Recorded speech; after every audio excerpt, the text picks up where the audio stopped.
Okay, guys, so it has been a few days without videos, and honestly, I've just been busy with work and with everything in between, like just life. And training has actually been going really well, is what I'm gonna say. Honestly, the only bad training out of the ones that I'm gonna show is this one. But I'm really in a good flow with training recently.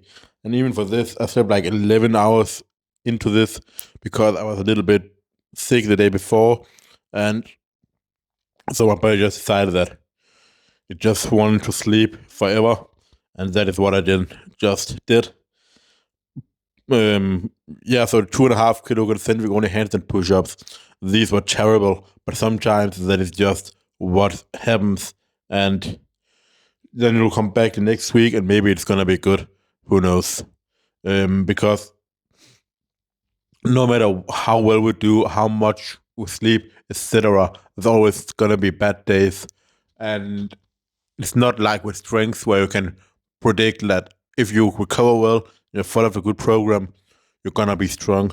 Like this requires so much skill, and there's a chance that you just, for some reason, are feeling off, and you're just not being there on the day. Whereas with strength, if you're actually getting in your sleep, your nutrition, etc., you're guaranteed that you're going to be strong. Otherwise, there's something off. Like you're just not in the right mindset. You're not thinking about the thing. But if you are ticking off all boxes, you are most definitely going to be feeling strong. If you if you get your sleep, your nutrition, stress management, etc. Don't overtrain. But yeah, I was little bit annoyed with how it went the hand push-ups because the strength are definitely fine, but the reps were just all over the place. Like when I did reps, they were easy and the balance was there easily. Um, but honestly, I wasn't too annoyed with it because I know it's just 1 week, and the most best I can do is just come back and get my revenge the week after.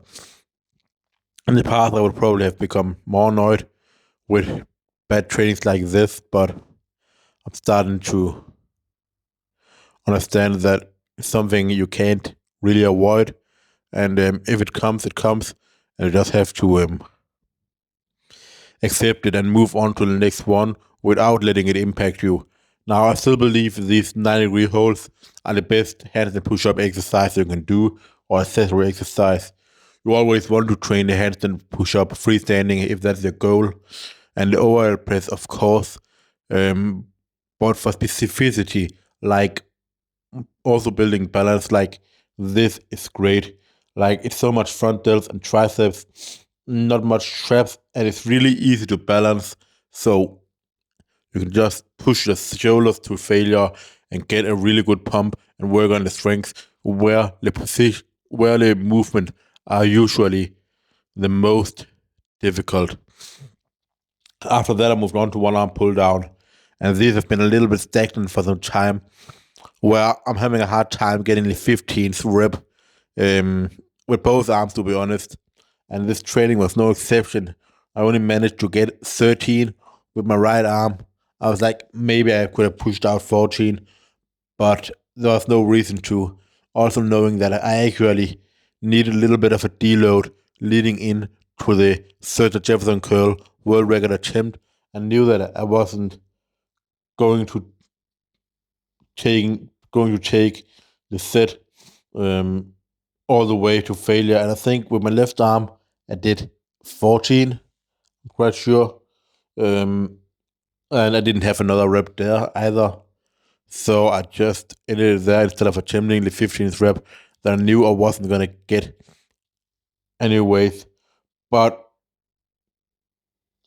it do go like this. Like sometimes you have a good period in your exercise, then comes a bad period.